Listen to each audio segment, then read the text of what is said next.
دیکھیے حفظ کا ایک عجیب تصور تو ہمارا ہے. قرآن کا حافظ ہے، مفہوم جانتا ہی نہیں. یہ کیسا حافظ ہے؟ یہ تو نام کا حافظ ہے. صحابہ کرام میں اگر کوئی صرف حفظ کرتا تھا تب بھی چونکہ عربی اپنی زبان سے مفہوم جانتا تھا،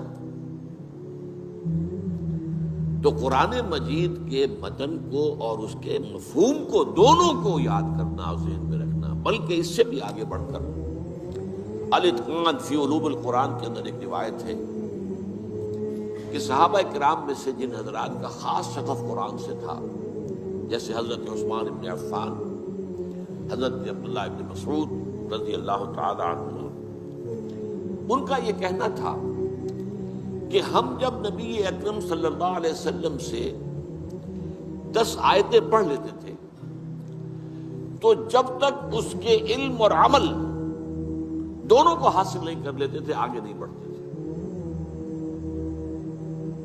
اب نوٹ کیا، علم اور عمل، الفاظ ہی نہیں علم بھی، یعنی 3 چیزیں ہم جمع کیجیے.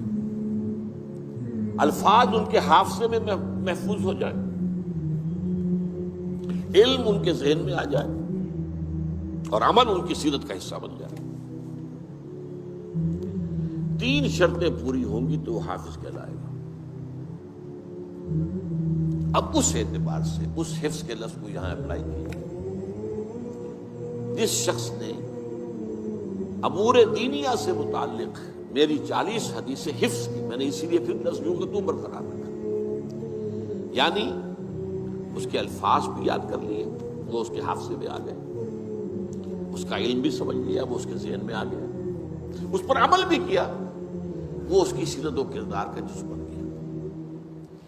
اس لیے کہ اسی بانی میں حضرت عائشہ صدیقہ رضی اللہ تعالی عنہا سے جب سوال کیا گیا، کچھ تابعی حضرات جمع ہوئے، اور آپ اندازہ کر سکتے ہیں کہ کیسی حسرت ہوگی تابعین، کہ جیسے کہ قسمت کی خوبی دیکھیے ٹوٹی کہاں کمند، 2-4 ہاتھ جب کہ لبے بام رہ گیا. اگر ہم بھی چند سال پہلے دنیا میں آ جاتے تو حضور کی صحبت سے مستفید ہوتے. تو جتنا معاملہ قریب کا ہو حسرت اتنی زیادہ ہوتی ہے. ہمارا تو فصل 1400 برس کا ہے، تو اس طرح کا کوئی تصور ہی دن میں نہیں آ سکتا. لیکن جن کا فصل اتنا ہی تھا تو ان کی تو صورت وہی ہوگی کہ قسمت کی خوبی دیکھیے ٹوٹی کہاں کمند، 2-4 ہاتھ جب کہ لبے بام رہ گئے. تو اگر ہم ذرا پہلے آ گئے ہوتے تو ہم حضور کی صحبت سے اور آپ کے دیدار سے ہم مشرف ہوتے. تو حضرت عائشہ ام المومنین رضی اللہ تعالی عنہا کے پاس کچھ تابعی آئے کہ ہمیں حضور کی سیرت سنائیے. اب عجیب بات دیکھیے، حضرت عائشہ نے پلٹ کر سوال کیا، الستم تقرؤون القرآن، کیا تم لوگ قرآن نہیں پڑھتے؟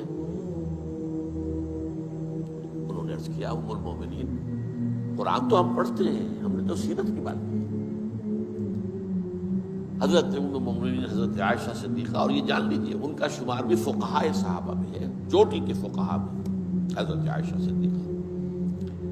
انہوں نے جواب دیا، کان خلقہ القرآن، حضور کی سیرت قرآن ہی تو تھی.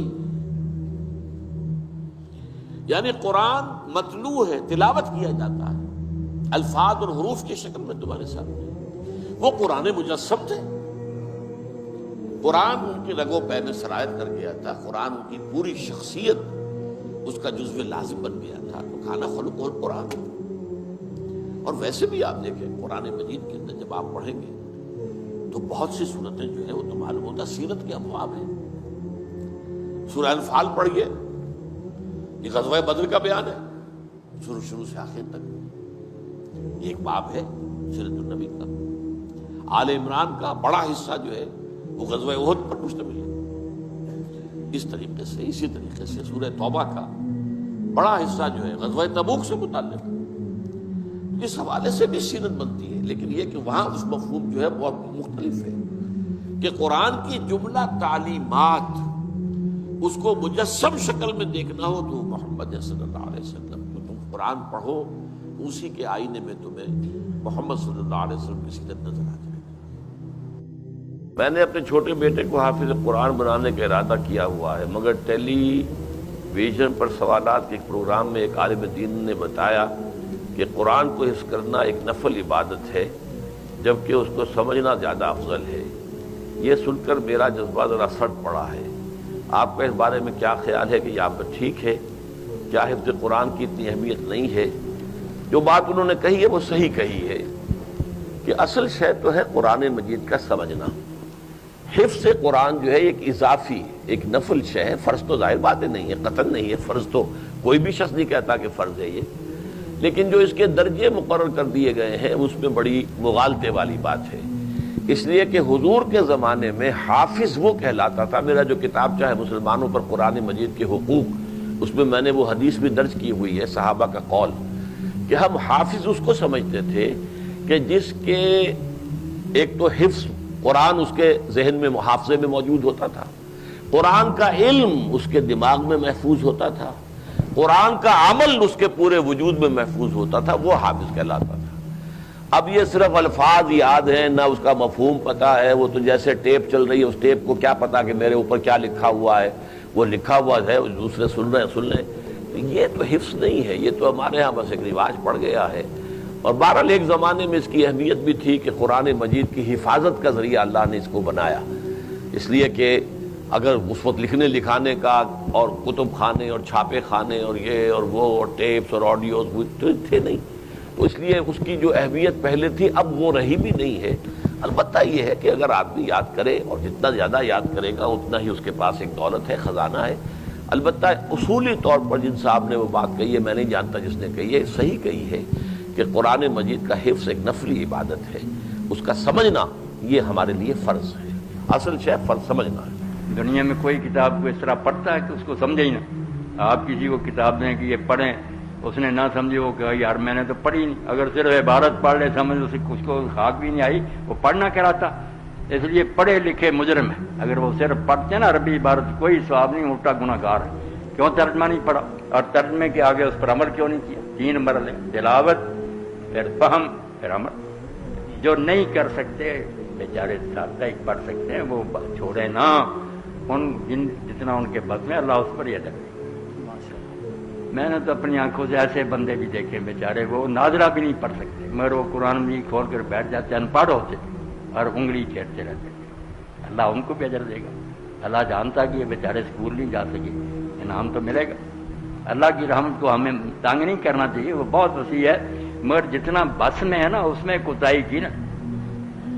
اسماعیل شہید رحمۃ اللہ علیہ کے بارے میں آتا کہ جب وہ جہاد کی تیاری کر رہے تھے تو دہلی کی جامع مسجد میں دوپہر کے وقت نا پھر فرش پر تپے پر ننگے پاؤں پھرتے، تو ایک نے کہا لا یکلف اللہ نفسا الا وسعها، کہ اللہ کہتا آدمی کی جو پہنچ ہے نا اس سے زیادہ اللہ اس پر بوجھ نہیں ڈالتا۔